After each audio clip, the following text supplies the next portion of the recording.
Upacara pernikahan adat Batak lengkap. Ya teman, mangaririt.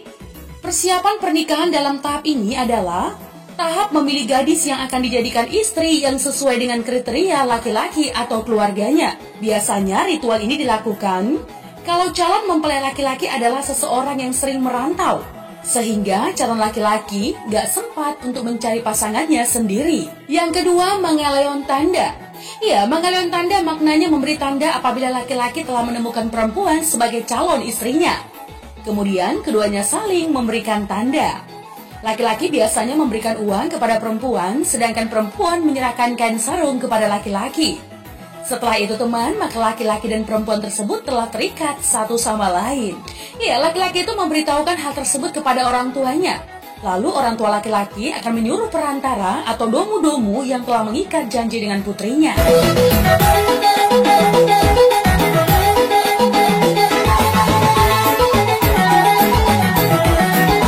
Yang ketiga, marhusib atau marhori-hori dinding. Ya, marhusib dapat diartikan sebagai berbisik. Artinya adalah sebuah pembicaraan yang bersifat rahasia atau disebut juga sebagai perundingan antara utusan calon pengantin laki-laki dengan wakil dari calon pengantin perempuan. Biasanya teman didiskusikan tentang mas kawin yang tidak boleh diketahui secara umum karena dikhawatirkan akan terjadi kegagalan dari acara ini. Marhusib biasanya dilakukan di rumah perempuan teman. Domu-domu calon pengantin laki-laki akan menerangkan tujuan kedatangan mereka kepada calon pengantin perempuan.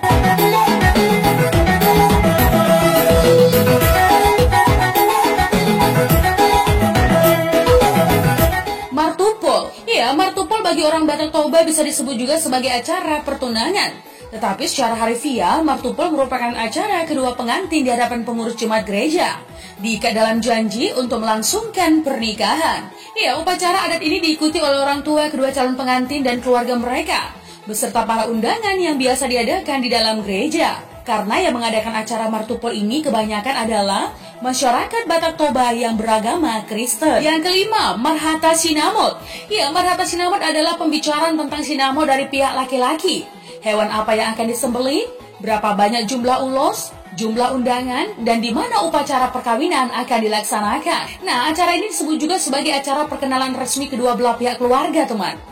Marhata sinamot biasanya diselenggarakan setelah selesai membagikan jambar. Nah, adat marhata sinamot bisa juga dianggap sebagai perkenalan resmi antara orang tua laki-laki dengan orang tua perempuan. Ya, mas kawin yang diserahkan pihak laki-laki biasanya berupa uang. Sesuai jumlah mas kawin tersebut ditentukan lewat tawar-menawar.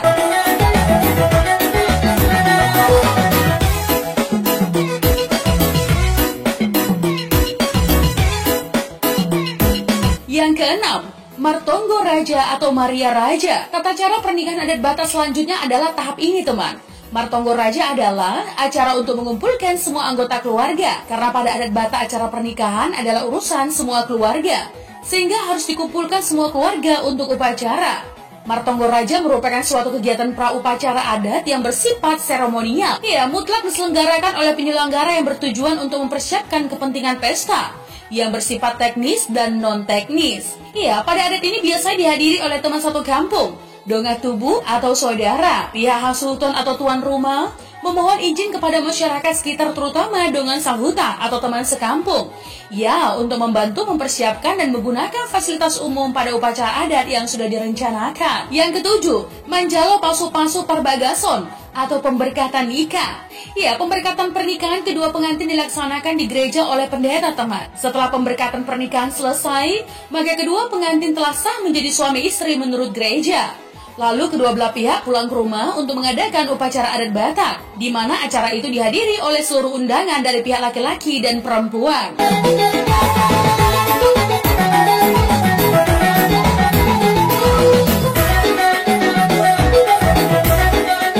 Yang kedelapan, marunjuk, aloan unjuk atau pesta adat. Ya, tak hanya pemberkatan di gereja teman, kedua mempelai harus memperoleh pemberkatan dari seluruh keluarga, terutama orang tua. Disampaikan doa-doa sembari ditandakan dengan pemberian ulos. Kemudian ada pula pembagian jambar. Ya, jambar yang dibagikan ke pihak perempuan adalah daging. atau jambar juhud, dan uang atau tuhor niboru. Sementara pihak laki-laki menerima ikan mas arsik atau deke dan ulos. Nah, setelah pesta unjuk selesai, pengantin perempuan dibawa ke kediaman parana. Dalam upacara adat inilah disampaikan doa-doa untuk kedua pengantin yang diwakili dengan pemberian ulos. Yang kesembilan, dialab jual atau mengihut di ampang.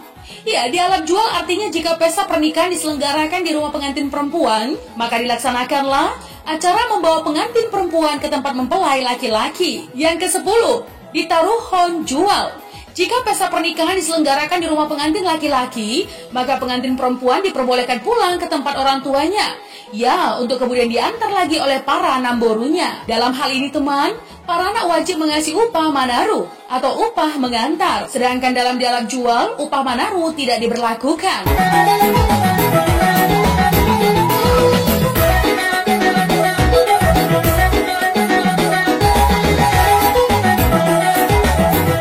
Yang ke-11, Paula Une. Ya, pada acara ini disebut juga sebagai acara untuk saling berkunjung antara kedua belah pihak keluarga. Kunjungan ini berselang beberapa hari setelah upacara perkawinan dilaksanakan. Biasanya teman, pihak pengantin akan mengunjungi rumah keluarga laki-laki terlebih dahulu, kemudian mengunjungi keluarga lain dari pihak perempuan. Ya, jika pesta pernikahan diselenggarakan di rumah pengantin laki-laki, maka pengantin perempuan diperbolehkan pulang ke tempat orang tuanya untuk kemudian diantar lagi oleh para namborunya ke tempat namborunya. Dalam hal ini, para anak wajib mengasih upah manaru atau upah mengantar. Sedangkan dalam dialab jual, upah manaru tidak diberlakukan. Yang ke-12, manjae. Setelah beberapa lama pengantin laki-laki dan perempuan menjalani hidup rumah tangga, atau kalau laki-laki disebut bukan anak bungsu, maka ia akan dipanjae, yaitu dipisah rumah atau tempat tinggal dan mata pencarian. Biasanya kalau anak paling bungsu mewarisi rumah orang tuanya ya.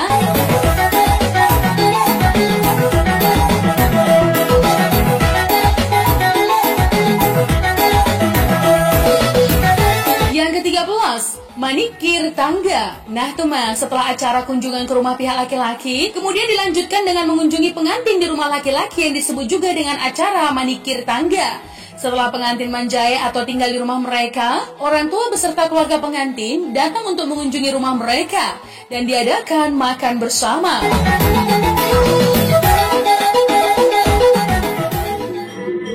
Adat dan kematian suku Batak. Iya teman, adat budaya kematian suku Batak memang beda dari kebanyakan suku yang ada di Indonesia. Dalam tradisi Batak, orang yang mati akan mengalami perlakuan khusus, terangkum dalam sebuah upacara adat kematian. Ya, upacara adat kematian tersebut diklasifikasi berdasarkan usia dan status orang yang meninggal dunia. Untuk yang meninggal ketika masih dalam kandungan atau mate di portian, belum mendapatkan perlakuan adat. Ya, langsung dikubur tanpa peti mati. Tetapi bila mati ketika masih bayi atau mate poso-poso, mati saat anak-anak atau mate dakdanak, mati saat remaja atau mate bulung, dan mati saat sudah dewasa tapi belum menikah atau mate ponggol, keseluruhan kematian tersebut mendapatkan perlakuan adat. Mayatnya ditutupi selembar ulos atau kain tenunan khas masyarakat Batak sebelum dikuburkan. Nah teman, ulos penutup mayat untuk mate poso-poso berasal dari orang tuanya. Sedangkan untuk mate dakdanak dan mate bulung, ulos dari tulang atau saudara laki-laki ibu, si orang yang belum meninggal. Nah teman, upacara adat kematian yang mendapat perlakuan adat adalah: yang pertama, telah berumah tangga namun belum mempunyai anak, atau mate di paralang-alangan atau mate punuk. Yang kedua, telah berumah tangga dengan meninggalkan anak-anaknya yang masih kecil, atau mate mangkar. Yang ketiga, telah memiliki anak-anak yang sudah dewasa, bahkan sudah ada yang kawin, namun belum bercucu, atau mate hatungganeon. Yang keempat, telah memiliki cucu, namun masih ada anaknya yang belum menikah, atau mate sarimatua. Yang kelima, telah bercucu, tetapi tidak harus dari semua anak-anaknya, atau mate saurumatua.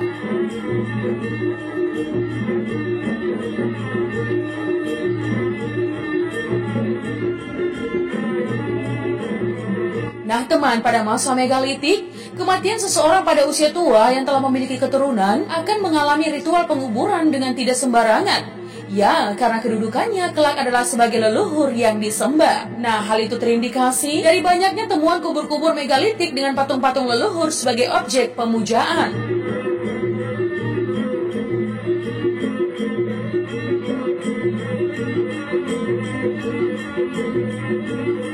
Mate Saur Matua. Ia menjadi tingkat tertinggi dari klasifikasi upacara sebagai masyarakat Batak atau terkhusus Batak Toba karena mati saat semua anaknya telah berumah tangga.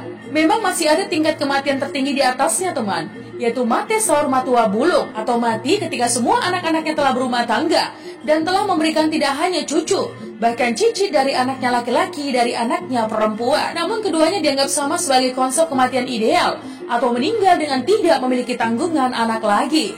Ya, dalam kondisi seperti inilah masyarakat Batak mengadakan pesta untuk orang yang meninggal dunia tersebut teman.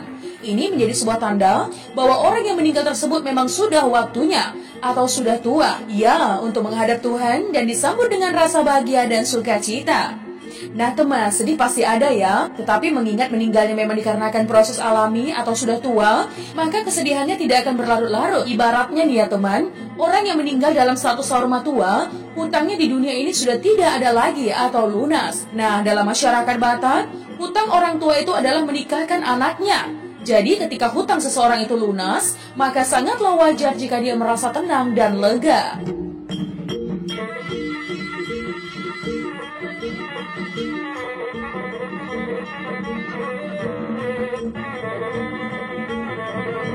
Iya teman, masyarakat Batak biasanya mengadakan acara seperti acara pernikahan atau kematian dengan menampilkan alat musik berupa organ untuk bernyanyi, makan-makan seperti menyembelih hewan, minum minuman tradisional seperti tuak. Nah, alat musik organ digunakan di daerah perantauan umumnya teman. Namun di daerah aslinya Sumatera Utara, gondang sebagai alat musik khas Batak yang digunakan. Ya, ini semata-mata karena alat musik gondang yang sulit ditemukan di daerah perantauan. Untuk menyembelih hewan juga ada kekhasannya. Ya, masyarakat Batak secara tersirat seperti punya simbol tentang hewan yang disembelih pada upacara adat orang yang meninggal dalam status Saur Matua. Biasanya, kerbau atau sapi akan disembelih oleh keluarga Batak, terkhusus Batak Toba, yang anak-anaknya dari yang meninggal terbilang sukses hidupnya atau orang mampu. Namun jika kerbau yang disembelih, maka anggapan orang terhadap keluarga yang ditinggalkan akan lebih positif, yang berarti anak-anak yang ditinggalkan sudah sangat sukses di perantauan sana.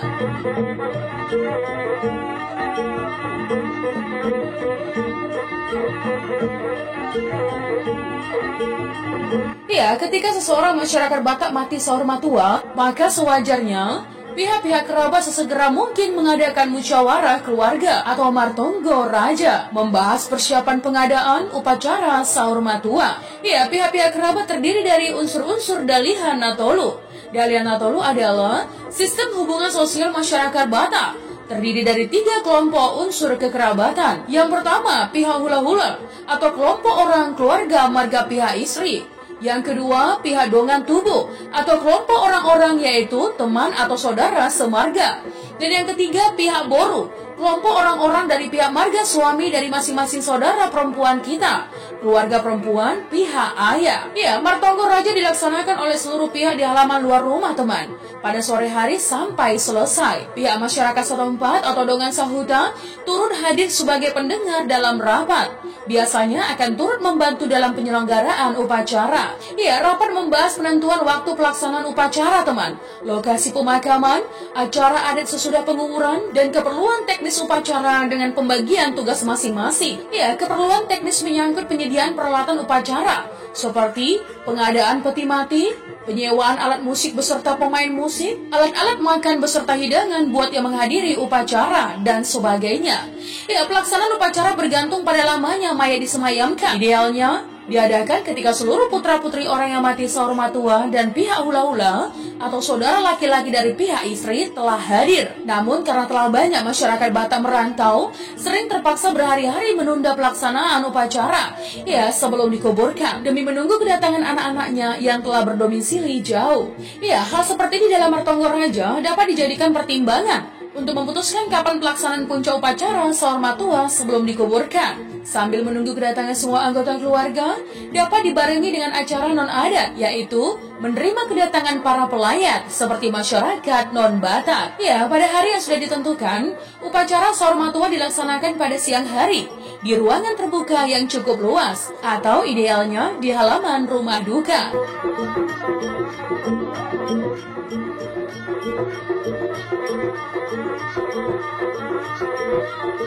Ya, jenazah yang telah dimasukkan ke dalam peti mati diletakkan di tengah-tengah seluruh anak dan cucu, dengan posisi peti bagian kaki mengarah arah pintu keluar rumah. Nah, di sebelah kanan peti jenazah adalah anak laki-laki dengan para istri dan anaknya masing-masing.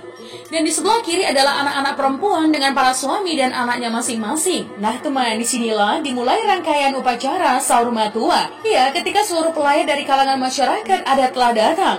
Idealnya sebelum jamuan makan siang ya. Nah teman, jamuan makan merupakan kesempatan pihak penyelenggara upacara, yaitu menyediakan hidangan kepada pelayat berupa nasi dengan lauk berupa hewan kurban yang sebelumnya telah dipersiapkan oleh para parhobat atau orang-orang yang ditugaskan memasak segala makanan selama pesta. Ya, selama jamuan makan dilakukan ritual pembagian jambar atau hak bagian atau hak perolehan dari milik bersama. Jambar terdiri dari 4 jenis. Yang pertama, juhud atau daging. Yang kedua, hepeng atau uang. Yang ketiga, tortor atau tari. Dan yang keempat, hata atau berbicara. Nah teman, masing-masing pihak dari Dalihan Natolu mendapatkan hak dari jambar sesuai dengan ketentuan adat. Pembagian jambar hepeng tidak wajib ya, karena pembagian jambar juhud dianggap menggantikan jambar hepeng. Namun bagi keluarga status sosial terpandang, jambar hepeng biasanya ada. Ya, selepas ritual pembagian jambar juhud, dilanjutkan ritual pelaksanaan jambar hata, berupa kesempatan masing-masing pihak memberikan kata penghiburan kepada anak-anak orang yang meninggal Sahur Matua atau pihak Hasuhuton.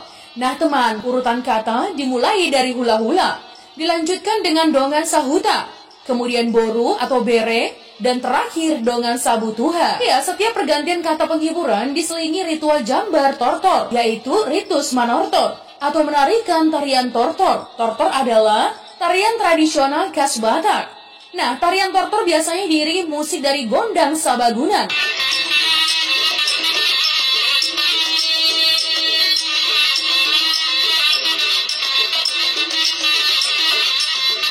Atau alat musik tradisional khas Batak. Gondang sabagunan adalah orkes musik tradisional Batak teman.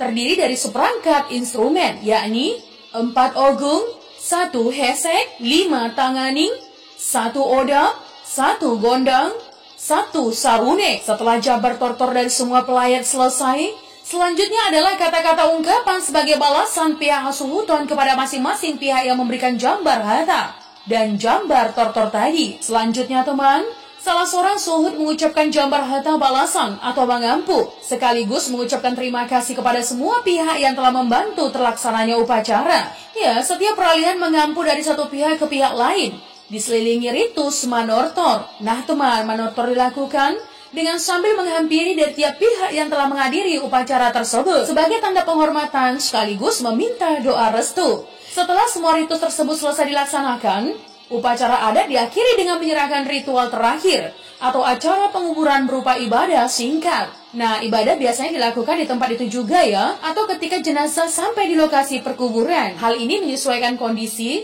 namun prinsipnya sama saja.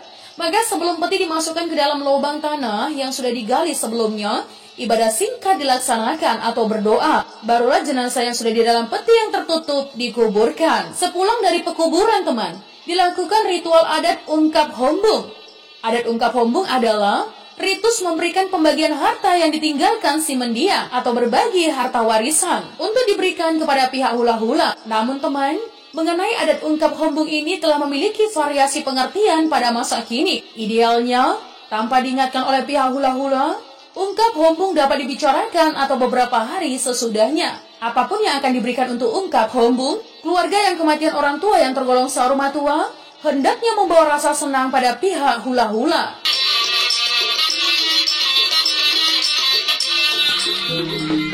Upacara adat Batak Toba, Mangokal Holi atau Panaikon Saring-Saring. Ya teman, bagi masyarakat Batak Toba di Sumatera Utara, mengangkat martabat sebuah marga adalah dengan menghormati orang tua dan para leluhur. Salah satunya dengan melaksanakan ritual Mangokal Holi atau memindahkan tulang belulang leluhur untuk dikumpulkan di satu tempat yang baru.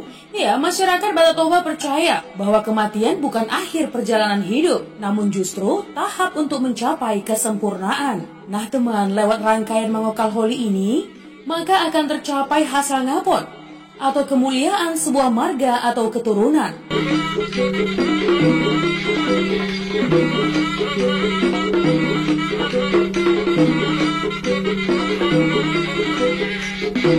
Di sekitar Danau Toba terdapat banyak makam atau kuburan megah, biasa disebut tugu, yang berlomba dibangun oleh para keturunan almarhum atau almarhumah. Nah teman, tugu yang sudah siap dibangun atau dikenal dengan istilah tambak, siap dipestakan. Pimpinan keluarga yang melakukan ongkal holi harus mengenakan sortali, yaitu hiasan kepala yang terbuat dari emas sebagai pelambang keperkasaan dan perlindungan terhadap seisi rumah. Seluruh keluarga dari berbagai daerah pun telah berkumpul teman. Mereka bersiap melakukan pesta mengukal holi atau ekshumasi. Dari pihak hula-hula atau dari pihak keturunan perempuan datang dengan membawa beras. Keluarga pun menyambut dengan tarian tortor. Setelah sesepuh dari garis keturunan ibu yang disebut hula-hula memberi restu, makam pun dibongkar. Biasanya kerangka yang telah dikeluarkan dibersihkan oleh adik perempuan mendiang dengan menggunakan jeruk purut teman. Diyakini ketika kerangka disentuh cahaya matahari, itulah saat terakhir mendiang berhubungan dengan dunia sebelum dikuburkan kembali di tempat termulia bagi jiwanya yang disebut dengan tondi. Nah teman, upacara dilanjutkan dengan mengutus sekelompok orang ke hutan untuk mencari borotan atau kayu penambat kerbau persembahan, dari kayu sari marnaek yang berasal dari pohon lalas. Setelah kayu borotan berdiri tegak teman, kerbau persembahan pun digiring. Langkahnya diamati dengan seksama. Bila dapat digiring dengan mudah, bertanda kemakmuran bagi keluarga. Kerbau persembahan lalu disembelih sebagai santapan bersama. Nah teman, gotong royong menjadi kunci utama dalam acara ini.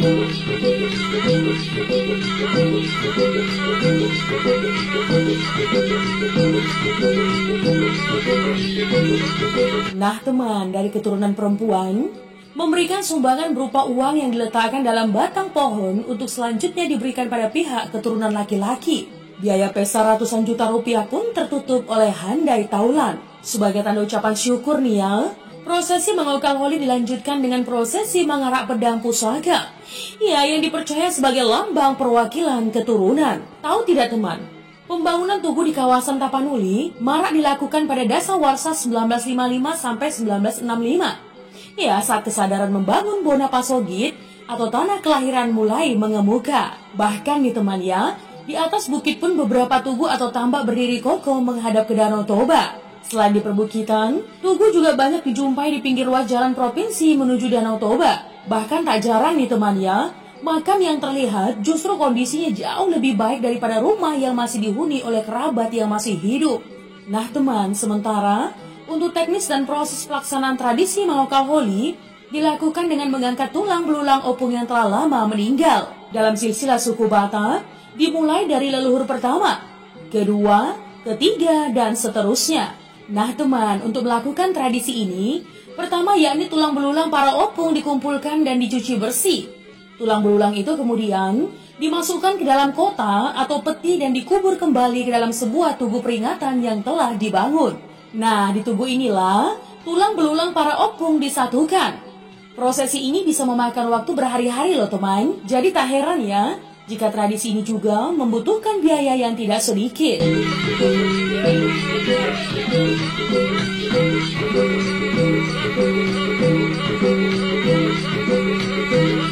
Satu monumen tugu biasanya dapat memuat lebih dari 4 atau lebih opung. Namun setiap tugu ukurannya berbeda-beda ya teman. Tahu tidak teman? Orang Batak Toba ini percaya apabila mereka menggelar tradisi ini akan mendapatkan limpahan berkah. Berkah di sini bisa berupa apa saja ya teman. Seperti keturunan, panjang umur, serta rezeki yang sepadan. Tak hanya itu teman, mengukal holi juga dipercaya sebagai upaya dalam mengangkat martabat dengan menghormati orang tua dan para leluhur.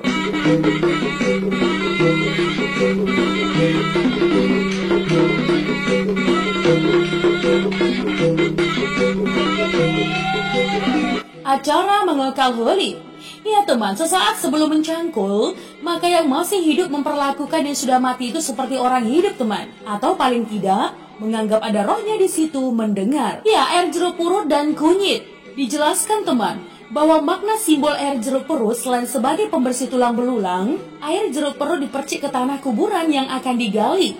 Ya, agar proses penggalian dapat berjalan dengan lancar. Sedangkan pada kunyit berfungsi untuk mencegah atau menjaga agar warna tulang belulang tidak pudar, teman. Air jeruk purut dan kunyit memiliki arti sebagai simbol kesucian maupun kemakmuran untuk semua keluarga yang melaksanakan upacara Mangokal Holi.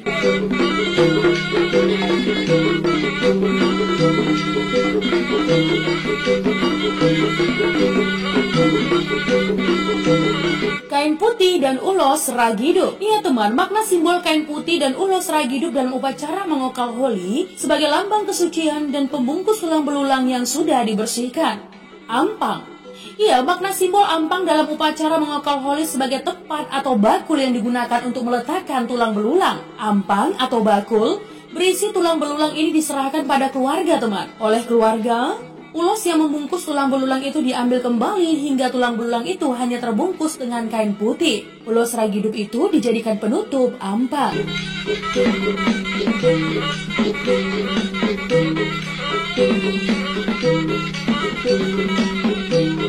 Proses Mangokal Holi. Yang pertama, manopot akka hula-hula nisi akalon. Ini adalah memanggil seluruh pihak keluarga yang terlibat.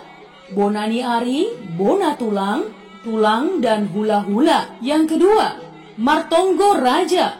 Ini artinya musyawarah semua petinggi adat menurut susunan Dalihan Natolu atau sistem kekerabatan yang wajib ditaati oleh masyarakat Batak. Yang ketiga, Mangokal Holi. Ini artinya penggalian tulang belulang. Yang keempat, Matani Horja. Artinya pesta dari Mangokal Holi. Yang kelima, menguburkan kembali. Yang keenam, menambak. Atau pihak Dongan Sabutuha menyelesaikan tempat kuburan baru. Nah teman, proses ini dilangsungkan sehari setelah tulang belulang dikuburkan kembali.